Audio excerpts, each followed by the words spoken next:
Welcome back to my YouTube channel. My name is Pitambar Sinha. I am going to teach you be verb. आज की class में हम B verb को पढ़ने वाले हैं। दोस्तों, बहुत सारे लोग इंग्लिश सीखने से डरते हैं, बहुत सारे लोग इंग्लिश सीखने से घबराते हैं, लेकिन मैं आज आपको एक ऐसी चीज सिखाने जा रहा हूं जिसके बिना एक कदम भी आगे बढ़ पाना बहुत मुश्किल है, जिसके बिना आप एक कदम भी आगे नहीं बढ़ सकते हैं। आज की क्लास में हम सीखने वाले हैं be verb. Be verb English की नींव होती है। बी वर्ब क्या है? इंग्लिश की नींव होती है। बी का अर्थ होता है होना। बी का अर्थ होता है होना या रहना। जब हमें किसी के बारे में बताना हो कि वह क्या है, कैसा है, कहां है, तब हम बी वर्ब का यूज करते हैं, बी वर्ब का उपयोग करते हैं। ठीक है, जैसे कोई एक्शन ना हो, जिस क्रिया में, जिस लाइन में, जिस वाक्य में कोई एक्शन ना हो, नो एक्शन, कोई एक्शन ना हो, कोई काम नहीं करता हो, जिस लाइन में कोई काम के बारे में जिक्र नहीं है, कोई, उस लाइन में हम बी वर्ब का यूज करते हैं, बी वर्ब का यूज करके बनाते हैं। बी वर्ब का इस्तेमाल हम तीन चीजों के लिए करते हैं। बी वर्ब का यूज हम तीन चीजों के लिए करते हैं। पहला, आइडेंटिटी बताने के लिए, पहचान बताने के लिए कि वो कौन है। आए देखिए, यहां पे एक लाइन है एग्जाम्पल के लिए, आई एम अ टीचर। वह कौन है? आई एम अ टीचर, मैं टीचर हूं। ये क्या है? मेरी पहचान है। आई एम अ टीचर, मैं, इसमें क्या है? इस लाइन में क्या है? पहचान बताया जा रहा है। इस लाइन में पहचान बताया जा रहा है। आई एम अ टीचर, वह कौन है? टीचर है। दूसरा, क्वालिटी बताने के लिए, उसके गुण बताने के लिए कि वह कैसा है।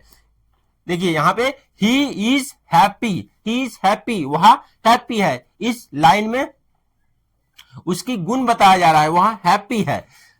तीसरा है अपना लोकेशन बताने के लिए कि वह कहां पे है, जगह बताने के लिए। They are in the bank, वे बैंक में हैं। यहां पे लोकेशन बताया जा रहा है, they are in the bank. Be verb का यूज हम तीन काल में करते हैं। बी वर्ब का यूज हम तीन काल में करते हैं, प्रेजेंट, पास्ट, फ्यूचर। तो पहले हम प्रेजेंट को पढ़ते हैं, प्रेजेंट में कैसे इसका यूज करते हैं ये हम देखते हैं, उसके बाद पास्ट को भी देखेंगे और फ्यूचर को भी देखेंगे। तो प्रेजेंट में हम जब वाक्य बनाते हैं, प्रेजेंट में जब लाइन बनाते हैं, प्रेजेंट में जब वाक्य बनाते हैं, प्रेजेंट में जब लाइन बनाते हैं, तब हम तीन प्रकार की हेल्पिंग वर्ब की यूज करते हैं।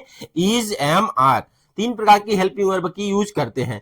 अब इस हेल्पिंग वर्ब की यूज हम कहां कहां करते हैं, किसके किसके साथ करते हैं, यहां देखिए। इज का प्रयोग हम ही, सी, इट या कोई नाम है तो हम इज का प्रयोग करते हैं। यानी हमारा सब्जेक्ट जो है प्लूरल है, सॉरी, हमारा सब्जेक्ट जो है सिंगुलर है तो हम इज का प्रयोग करते हैं। एक वचन है हमारा सब्जेक्ट तो हम इज का प्रयोग करते हैं। और अगर हमारा सब्जेक्ट आई है तो हम एम का प्रयोग करते हैं। और अगर हमारा सब्जेक्ट प्लूरल है, आर का प्रयोग हम कब करते हैं, आर का यूज हम कब करते हैं, यू, वी, दे या कोई दो नाम है तब हम आर का प्रयोग करते हैं। यानी कि जब हमारा सब्जेक्ट जो है प्लूरल होता है तब हम आर का प्रयोग करते हैं।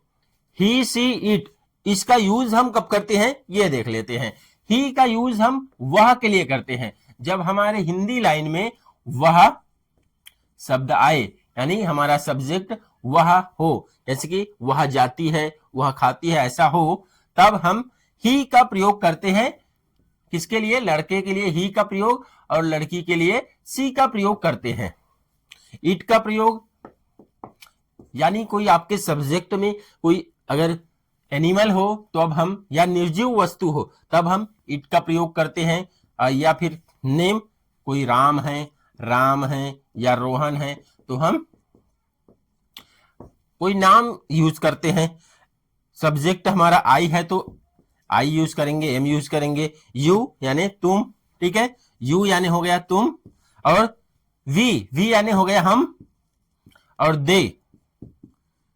दे हम किसके लिए यूज करते हैं? उसके लिए, वे के लिए हम दे। अगर हमारे हिंदी में वे आ गए तो हम दे का यूज करेंगे। और कोई दो नाम है जैसे कि राम और श्याम दो नाम है तब हम आर का प्रयोग करेंगे। अगर हमारे सब्जेक्ट में दो नाम एक साथ आ रहे तो अब हम आर का प्रयोग करेंगे।